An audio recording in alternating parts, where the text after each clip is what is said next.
semuanya, Assalamualaikum warahmatullahi wabarakatuh. Nama saya Asto, selamat datang di Semut Buku. Di video kali ini, saya mau cerita tentang 9 hal yang menjadi alasan mengapa suatu hadis sahih itu bisa tidak diamalkan. Nah, penjelasan ini merupakan ikhtisar dari buku yang berjudul 42 hadis sahih yang tidak diamalkan karya Ustadz Ahmad Sarwat LC. Diterbitkan tahun 2019 oleh Rumah Fikih Publishing dan tebalnya kira-kira ada sekitar 240-an halaman ya teman-teman. Oke, langsung aja kita masuk ke pembahasan yang pertama. Alasan pertama, mansuh. Jadi mansuh di sini gampangnya adalah hukumnya udah terhapus ya teman-teman. Jadi dulu itu pernah dibolehkan atau dilarang, tapi di kemudian hari itu hukumnya dikoreksi karena ada hadis yang baru yang menghapusnya. Contoh dalam buku ini tuh salah satunya adalah hadis tentang ziarah kubur. Jadi dulu itu Rasulullah tuh pernah melarang umatnya untuk ziarah kubur, tapi kemudian ada hadis lain lagi yang malah menyuruh. Jadi kedudukan hadis larangan sebelumnya itu udah kehapus. Nah, para ulama itu bilang kalau kondisi semacam ini tuh karena ada hikmahnya. Jadi dulu itu kenapa dilarang itu karena di masa-masa awal itu praktek kesyirikan itu masih dikhawatirkan terjadi. Tapi kalau setelah berjalannya waktu, dakwah semakin gencar, akidah sudah makin kuat, praktek kesyirikan di kuburan itu sudah tidak lagi dikhawatirkan, sehingga kemudian Rasulullah menyuruh umatnya untuk melakukan ziarah kubur supaya lebih bisa mengingat kematian, seperti itu. Nah, alasan kedua kenapa suatu hadis sahih itu nggak diamalkan adalah karena hadis itu nggak mengandung tasyri' teman-teman. Jadi tasyri' ini adalah perintah atau larangan dalam suatu hadis yang berkekuatan hukum seperti itu. Jadi kalau hadis itu nggak mengandung tasyri' artinya hadis itu nggak mengandung hukum. Nah, contohnya itu dalam buku ini salah satunya adalah hadis tentang bersiwak. Nah, jadi bagi sebagian kalangan itu kan menganggap bersiwak itu adalah anjuran dan menggunakan kayu siwak juga sebagai anjuran. Tapi ada kalangan lain yang berpendapat kalau anjurannya itu, tasyri'nya itu hanya ada di anjuran bersiwaknya saja, sementara alatnya sendiri yakni kayu siwak itu nggak ada tasyri'nya gitu, itu bukan tasyri', sehingga mau pakai kayu siwak boleh, mau pakai sikat gigi biasa juga boleh gitu. Jadi tidak ada keutamaan kayu siwak di atas sikat gigi. Nah, contoh lainnya juga adalah hadis tentang khutbah yang menggunakan tongkat. Nah, ada bagi sebagian kalangan itu tongkat itu merupakan ritual. Tasyri'nya ada di tongkatnya gitu. Sementara bagi kalangan yang lain, tasyri'nya hanya sebatas pada khutbahnya saja, sementara tongkat itu bukan tasyri', sehingga tidak wajib atau tidak sunnah menggunakan tongkat. Pakai tongkat boleh, nggak pakai tongkat juga nggak apa-apa, seperti itu. 3. Alasan kenapa suatu hadis sahih bisa tidak diamalkan adalah karena konteksnya berbeda. Jadi banyak hadis itu yang sebetulnya sifatnya sangat kontekstual. Jadi kalau kita mau mengamalkannya harus lihat-lihat dulu tuh konteksnya kita sekarang itu sama nggak dengan konteks di masa Nabi. Salah satu contoh dari buku ini adalah hadis tentang anjuran Rasulullah agar kita sholat menggunakan sandal atau sepatu supaya berbeda dengan kaum Yahudi. Nah, di masa itu lantai masjid itu masih berupa tanah ya teman-teman. Jadi wajar kalau seandainya Rasulullah ngasih anjuran untuk sholat menggunakan sepatu atau sandal. Tapi kalau kita lihat kondisi sekarang di mana masjid-masjid atau rumah kita itu udah ada ubinnya, jadi lantainya nggak tanah gitu ya, maka akan kurang sesuai kalau kita sholat harus pakai sepatu dan sendal seperti itu. Nah, itu jadi ada konteks. Kemudian hadis yang lain juga, salah satu contohnya adalah hadis di mana seseorang itu bisa mengklaim kepemilikan tanah kalau dia itu mengelola tanah tersebut dan membangun dinding.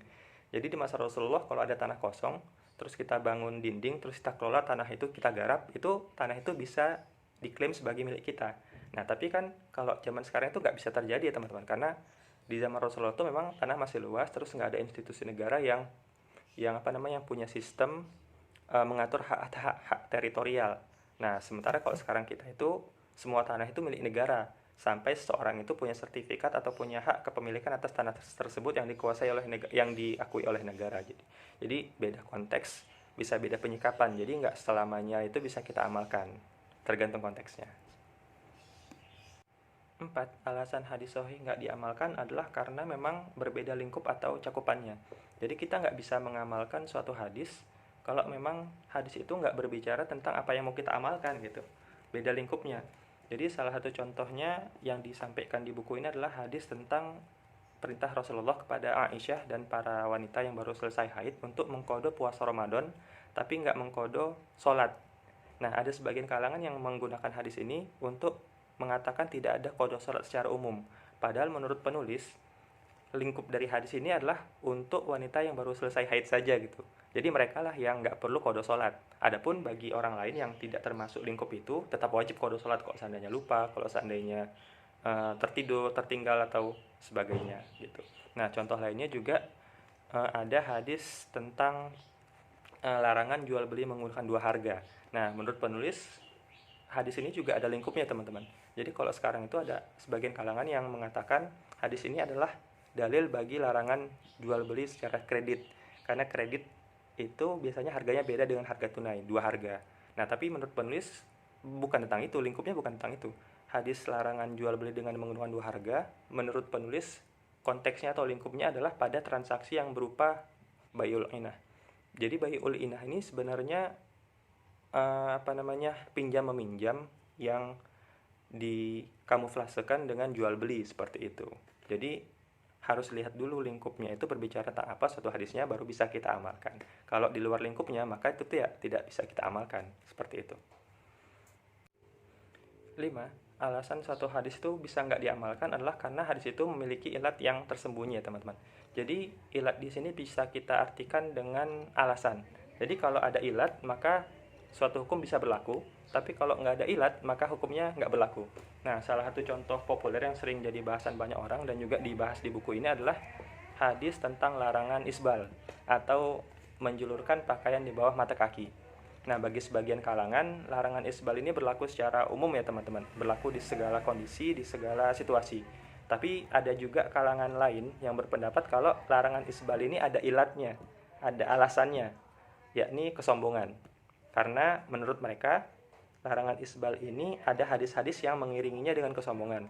Selain itu ada juga pernah riwayat Rasulullah itu memaklumi sahabat Abu Bakar As-Siddiq yang isbal. Karena isbalnya itu adalah karena melorot, jadi bukan karena sombong. Jadi mereka menganggap kesombongan sebagai ilat dari pelarangan isbal. Nah, alasan berikutnya kenapa suatu hadis itu bisa tidak diamalkan adalah karena terdapat hadis lain lagi yang berkata sebaliknya. Nah, jadi contohnya itu yang disampaikan di buku ini itu antara lain adalah hadis yang berbicara tentang tata cara sujud dari posisi i'tidal dalam sholat. Jadi ada sebagian hadis itu yang mengatakan bahwa kalau kita sujud itu yang kita letakkan adalah tangan dulu. Tapi ada juga hadis lain yang mengatakan lutut dulu. Jadi yang satu tangan, yang satu lutut. Nah, mana yang benar nih? Jadi kontradiksi seperti itu. Jadi kalau kita mengamalkan hadis yang tangan dulu, berarti kita nggak mengamalkan yang lutut dulu. Atau sebaliknya, kalau kita mengamalkan hadis yang lutut dulu, berarti kita nggak mengamalkan yang tangan dulu. Nah, tapi sebenarnya para ulama sudah punya mekanisme ya untuk membahas hadis-hadis semacam ini. Jadi sebetulnya nggak apa-apa. Jadi yang kita anggap kontradiksi ini bisa jadi bukan merupakan kontradiksi sebenarnya. Hanya merupakan keterangan bahwa sebenarnya untuk sujud itu bisa dengan menggunakan berbagai macam cara. Seperti itu. Jadi sepanjang ada hadis sahih lain yang kita jadikan patokan, maka tidak mengamalkan suatu hadis sahih itu tidak mengapa. Ketujuh, alasan suatu hadis itu bisa nggak diamalkan adalah karena hadis itu memang berupa kiasan atau menggunakan gaya bahasa tertentu. Jadi memang nggak jarang ya suatu hadis itu diekspresikan oleh Nabi dengan metafora tertentu. Jadi secara konotatif, nggak secara denotatif, sehingga kita nggak bisa mengamalkannya secara literal. Contohnya adalah hadis tentang keinginan Rasulullah untuk membakar rumah orang-orang yang nggak berjamaah di masjid. Nah, kita nggak bisa itu sebagai orang awam kemudian dengar hadis ini lalu orang-orang yang nggak berjamaah di masjid itu kita bakar rumahnya, nggak seperti itu, karena itu nggak pernah dilakukan oleh Rasulullah. Jadi Rasulullah itu menggunakan diksi membakar rumah adalah untuk menggambarkan metafora betapa besarnya kerugian buat orang-orang yang nggak berjamaah di masjid dengan sengaja. Jadi hanya metafora. Tapi meskipun demikian ada orang-orang yang memang menjadikan hadis ini sebagai dalil wajibnya, fardu ainnya seorang laki-laki dewasa muslim yang nggak ada uzur untuk sholat berjamaah di masjid ya teman-teman. Walaupun ada sebagian orang lain juga yang menganggap wajibnya itu nggak sampai fardu ain tapi fardu kifayah. Atau ada juga kalangan yang lain yang menganggap wajibnya itu sebetulnya hanya sunnah muakkad seperti itu. 8. Alasan suatu hadis itu bisa nggak diamalkan adalah karena hadis itu bercerita tentang gestur Nabi belaka ya teman-teman. Jadi memang nggak jarang hadis itu menceritakan bagaimana respon Nabi atas suatu hal dengan gestur tertentu. Jadi nggak dengan bahasa tubuh tertentu. Contohnya adalah ketika Rasulullah itu menepuk atau memukul dadanya Mu'adz bin Jabal, ketika Mu'adz berujar bahwa ia akan melakukan ijtihad apabila menjumpai sesuatu hal yang tidak ditemukan petunjuknya dalam Al-Quran maupun dalam hadis. Nah, pukulan di dada ini atau tepukan di dada ini merupakan bentuk persetujuan Nabi. Nah, tapi mentang-mentang dia merupakan ekspresi persetujuan bukan berarti kita bisa menepuk atau memukul dada orang seenaknya. Jadi harus lihat dulu kondisi atau situasi setempat. Jadi kalau memang kultur setempat itu menganggap pukulan atau ekspresi tepukan itu bukan merupakan hal yang pantas, maka kita tidak perlu memaksakan untuk melakukannya. Jadi karena dia merupakan gestur, jadi harus disesuaikan dengan kondisi di mana kita berada, seperti itu. Yang terakhir, yang ke-9, alasan suatu hadis itu bisa nggak diamalkan adalah karena hadis tersebut memang hanya merupakan kekhususan bagi Nabi saja, jadi nggak berlaku ke umatnya. Jadi sebagai manusia pilihan ya, sebagai utusan Allah, itu amat wajar apabila Allah itu memberikan kedudukan khusus bagi Nabi, memberlakukan bagi Nabi apa yang tidak berlaku bagi umatnya yang kebanyakan gitu. Nah, contoh dari hadis semacam ini adalah hadis di mana Rasulullah itu boleh menikahi wanita lebih dari 4 dalam satu waktu. Nah, jadi kita sebagai masyarakat umum nih, masyarakat yang biasa itu nggak bisa menjadikan itu sebagai dalil kita mau beristri lebih dari 4, nggak bisa, karena kebolehan itu hanya khusus bagi Nabi saja, ya, hanya khusus bagi Nabi saja. Nah, kekhususan ini nyata ya teman-teman. Jadi karena Rasulullah itu punya kemampuan lebih, maka Rasulullah juga punya beban lebih. Jadi Rasulullah itu misalkan keluarganya itu nggak boleh menerima sedekah. Kemudian setiap malam tuh Rasulullah wajib qiyamul lail. Kemudian istri-istri beliau itu nggak boleh dinikahi setelah beliau wafat dan seterusnya. Jadi kekhususan ini memang nyata adanya karena beliau adalah seorang nabi gitu. Nah, itu tadi teman-teman penjelasan tentang 9 hal yang menjadi alasan mengapa suatu hadis itu bisa tidak diamalkan. Tapi dari semua yang sudah saya paparkan tadi, ada satu hal yang perlu kita ingat ya teman-teman. Satu pelajaran penting bahwa sebetulnya inti dari semua ini adalah kita butuh penjelasan ulama. Ya, jadi kita nggak bisa serta-merta menjudge, apalagi kita yang awam yang tidak memiliki ilmu, menjudge suatu hadis itu berkata demikian dan demikian tanpa ada penjelasan dari ulama yang kompeten gitu. Jadi kita tahu bahwa Quran dan Sunnah adalah panduan kita. Sebagai muslim kita harus mendasarkan semua perilaku pada ketentuan yang ada di Quran dan Sunnah. Apa yang dilarang kita tinggalkan, apa yang diperintah kita kerjakan, seperti itu. Tapi pada praktiknya, pada detailnya, kita butuh penjelasan, selalu butuh penjelasan. Kita nggak bisa lantas menjudge ini itu tanpa adanya ilmu. Tentu dalam perjalanan mungkin kita temukan ada perbedaan pendapat di kalangan ulama. Ada ulama A misalkan yang misalnya ya menganggap suatu hadis itu ada tasyriknya, tapi ulama B menganggap tidak ada tasyriknya. Tidak apa-apa.